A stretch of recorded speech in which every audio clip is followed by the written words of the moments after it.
At first, we thought they were spiders. The basement was cold and dark. It was almost a week after we moved in that we bothered to venture down the wooden staircase we discovered on our first night in the house.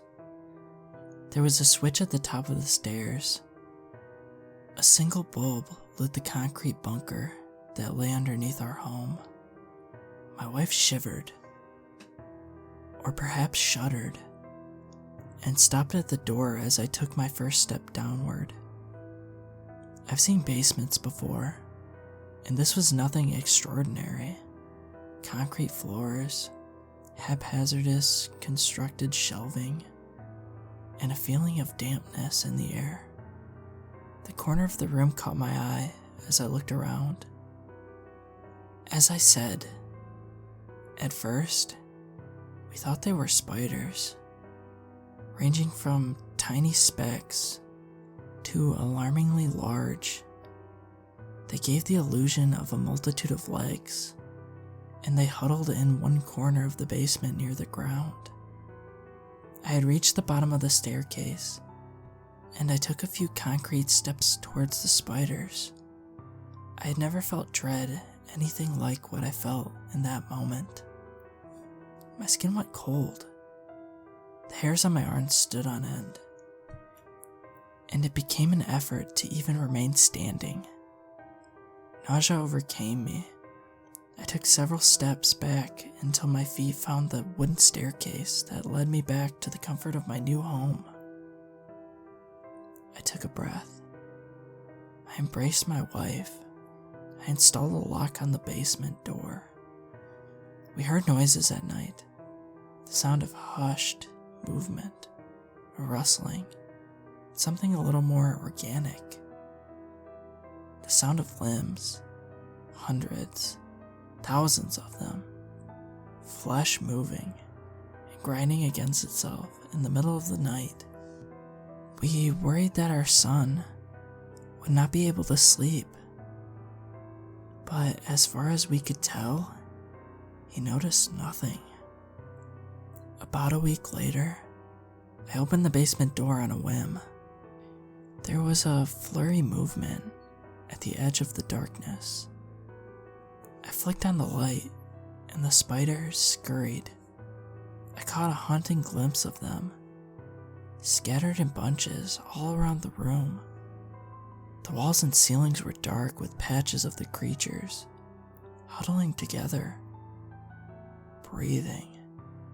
As the light came on, and I blinked, they retreated, back into the shadows, back into the corner. I gagged at the smell. I've never smelled anything like it. An exterminator was called, but he couldn't even make it down the stairs before throwing up all over himself. He was inconsolable. He wanted nothing to do with us. He told us it was our problem, that we weren't paying him enough for it. Whatever it was, things quieted down for a while. We figured it could be dealt with later if we just ignored it, kept the door closed, but it lingered, as these things do. In the back of my mind, I kept seeing the basement, seeing the spiders, and in the night, we could hear them. It was getting louder. My wife didn't agree, or at least, she wouldn't admit it. I couldn't blame her for denying it. My skin crawled at the thought of the basement and the spiders that inhabited it. I needed to go away on business. I didn't want to go. My wife didn't want me to. Our son cried as I pulled out of the driveway. My wife held him in her arms and solemnly waved, then kissed him on the cheek. I knew it would be fine. They're only spiders, after all. I was away longer than I intended. Negotiations ran long. I spent long nights at the hotel and long days in an unfamiliar office. On the third day, after returning to my hotel room, I spoke to my wife on the phone. Her tone was soft. I could picture her glazed eyes. "They come out at night," she said. I was tired, irritable. "What? Who?" I asked. "It feels good. It feels so good," she groaned, letting out a sigh. I gripped the phone in my hand. I decided to return home. There are more important things in life than keeping a client happy, I decided. I drove home the next morning. It took me half the day. My wife didn't pick up the phone when I called. I felt sick to my stomach. I pulled into the driveway in the early afternoon. The curtains of our bedroom window were still pulled closed. As I entered the front door, I called my wife's name. A soft gargling voice responded. "I'm in the bedroom." I apprehensively followed the sound of her voice and pulled open the bedroom door. The sunlight blocked the curtains, barely lit the room in front of me. On the floor lay my wife, naked, pale, shuddering. In the corner of the room, the carpeted floor was decayed, leaving a hole into the basement, from which protruded 3 limbs. Black, living, disjointed. One limb had pierced the skin of her chest area, spreading a black rash to the surrounding skin. Dark blood had dried around the wound, and flesh blood poured over onto the carpet. One limb had wrapped itself around her leg, and it broke. A bone stuck out at an angle I couldn't bear to look at it.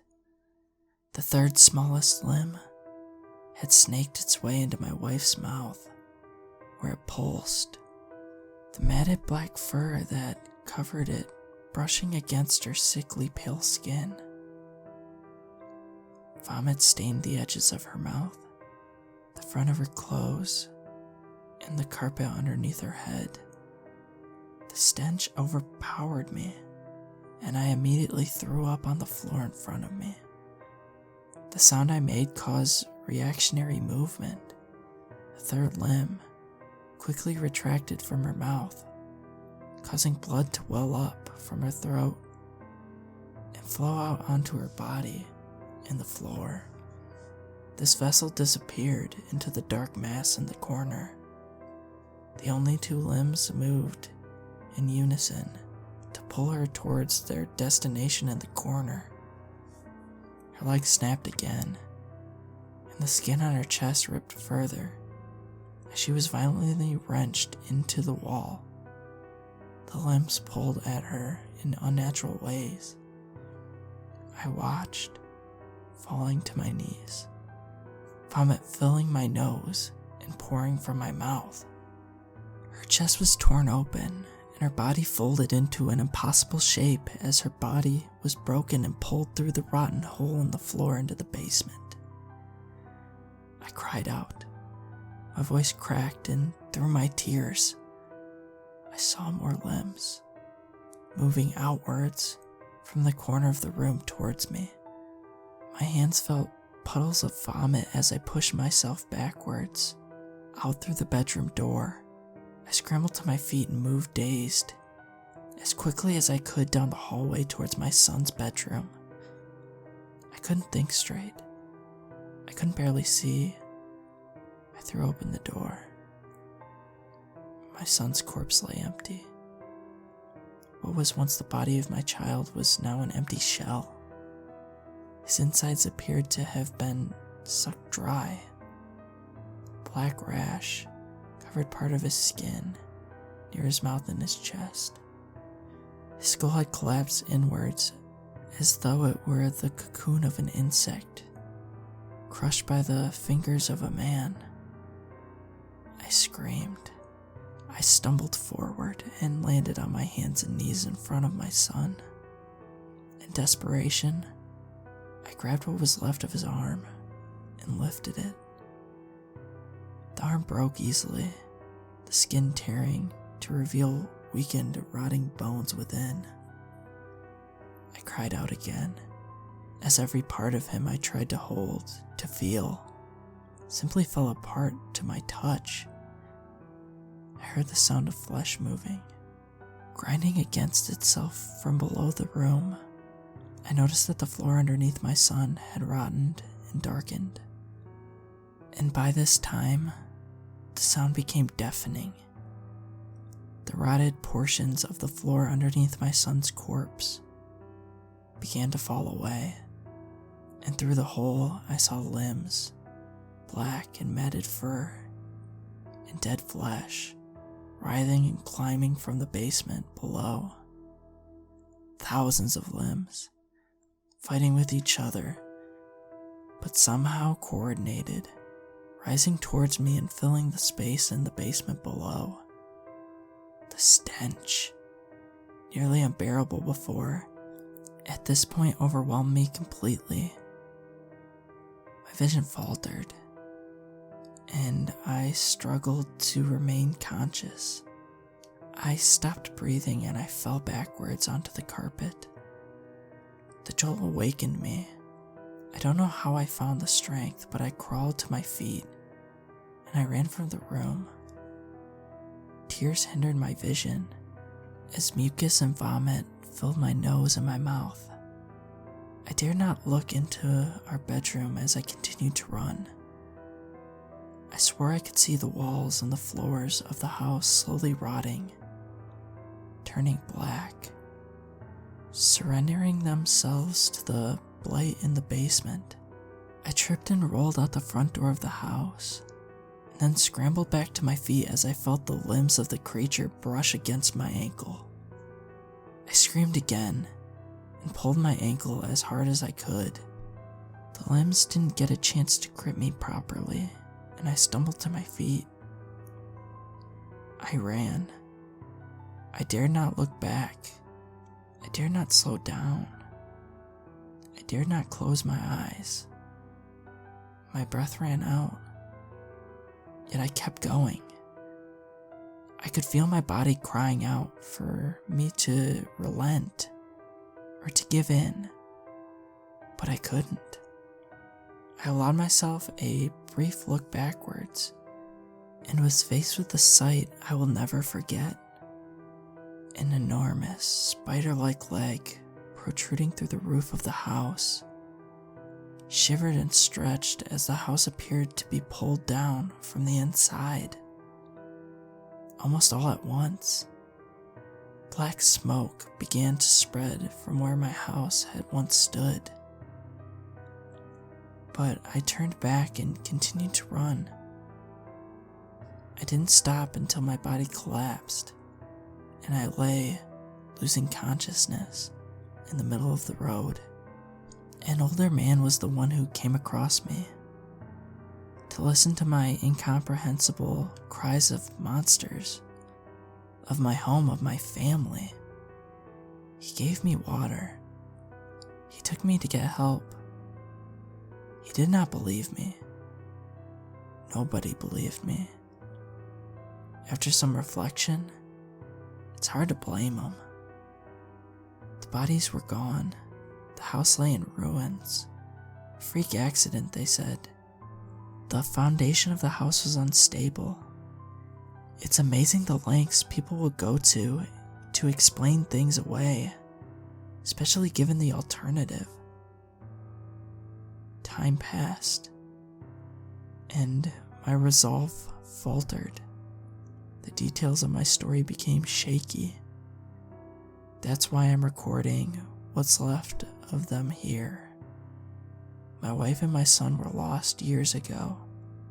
With each passing day, I become less familiar with the love that we once shared, less certain of the things that I have seen.